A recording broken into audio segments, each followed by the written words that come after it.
By the end of this video, you'll discover why you feel everything so deeply as a highly sensitive person, and how to stop turning that depth against yourself. In this video, you'll discover what emotional intensity actually looks like in everyday life as a highly sensitive person, why your empathy runs so deep and how that fits into the bigger human picture, and how to stop feeling ashamed of your emotional depth and start trusting it. Emotional intensity is not just crying more. It's not just being sensitive. It looks like this. You're in a conversation, and someone's tone shifts slightly, and no one else reacts, but something in you registers it. You're not reacting to what was said, you're noticing what changed, and you notice it on a feeling level. Or your partner is quiet at dinner, and they say they're fine, but your body doesn't believe it.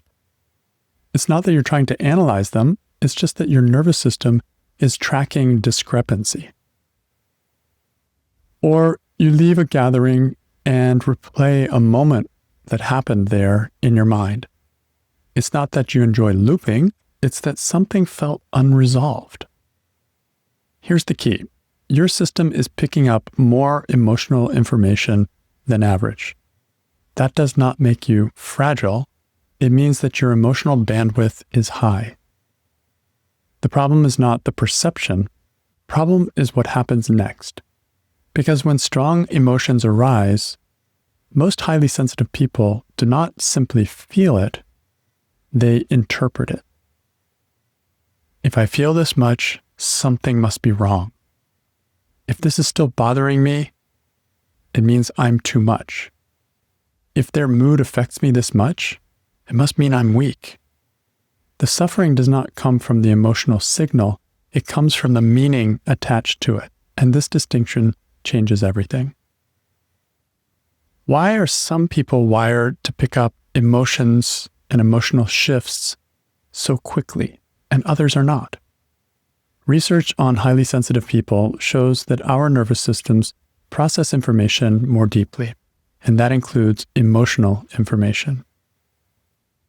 But you don't need a brain scan to see this in everyday life. Think about any group of people. There's always a few people who notice when something is off in a situation. Someone may make a comment and everyone laughs, but one person senses a kind of tension underneath.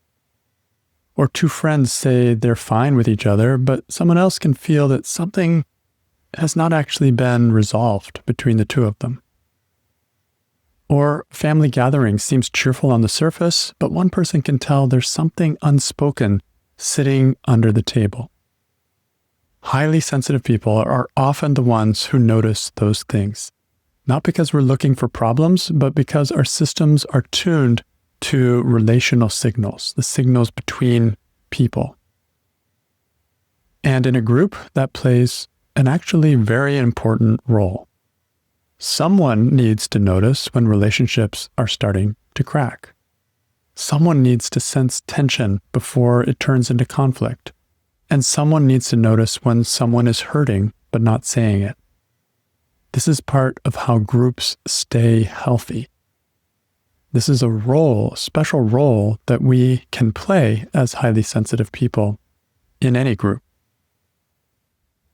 It helps to track the emotional health of the group. So this wiring of being sensitive is not random. It serves a function. The challenge is that in a culture that moves quickly and values emotional toughness, this role can start to feel like a flaw. You feel something that others don't even notice, and instead of seeing that as information, you start assuming that something is wrong with you. The wiring itself is not the problem. The shame around it is the issue. Sensitivity and stress are not the same thing. When something emotional happens, two things appear at once: the feeling in the body and the thoughts about what it means. You can think of them as two sides of the same coin. Some approaches work with the emotion directly through meditation or somatic practices. The work I tend to do with clients focuses on the other side of the coin, the beliefs attached to the emotion. Because often what makes emotion overwhelming is not the sensitivity itself, it is the story layered on top of it. A helpful way to think about this is like a signal and noise problem. Your sensitivity is the signal. It is your nervous system picking up emotional information in the environment, but stressful thinking adds noise to that signal.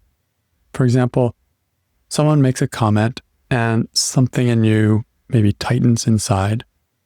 Your system has picked up something real. It's actually there in the environment. But then your mind adds interpretation. Oh, this means they don't respect me. Or, oh, I must have done something wrong. Or, oh no, now this relationship is now in danger. Now the original signal is buried under a layer of noise. It comes with kind of fear, or old wounds, or assumptions, or self-judgment. These things get mixed in. These interpretations, this noise gets mixed in, and the emotional intensity starts to grow. This is where we start to see like a vicious cycle and looping and rumination. This is not just sensitivity now. The signal is being distorted by underlying beliefs and stressful interpretations. When we question the beliefs attached to that moment, attached to that emotion, something interesting happens. The noise starts to fall away, and the signal becomes clear again. When that happens, what remains is often much simpler. You might notice instead, oh, they seemed kind of stressed, or they're having a hard moment, or something's going on for them right now. Now the emotion is no longer overwhelming, it is just information. You're still picking up on something. That is still true, but you're not amplifying it and exaggerating it based on whatever stresses you happen to have inside and whatever beliefs and fears and stories that you bring to the situation. Now your system is simply registering that another human being is struggling, and that is empathy functioning the way it was designed to. Sensitivity without stressful thinking is not chaotic. It is calm awareness. You notice more, but you do not get consumed by it. This is where inner work becomes so powerful. When we question the beliefs attached to emotional reactions, the distortion gradually disappears and the noise diminishes. But the sensitivity remains. Only the overwhelm goes away. What you're left with is clarity. You can sense emotional shifts in the people around you. You can understand what may be happening beneath the surface. And you can respond with awareness instead of reacting from fear. That is emotional intelligence in its most practical form. Not shutting down sensitivity, but allowing the signal to come through clearly. When that happens, the shame fades, because you realize the depth was never the problem.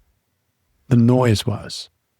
And once the noise quiets down, your sensitivity becomes exactly what it was meant to be, a way of understanding the emotional world more clearly.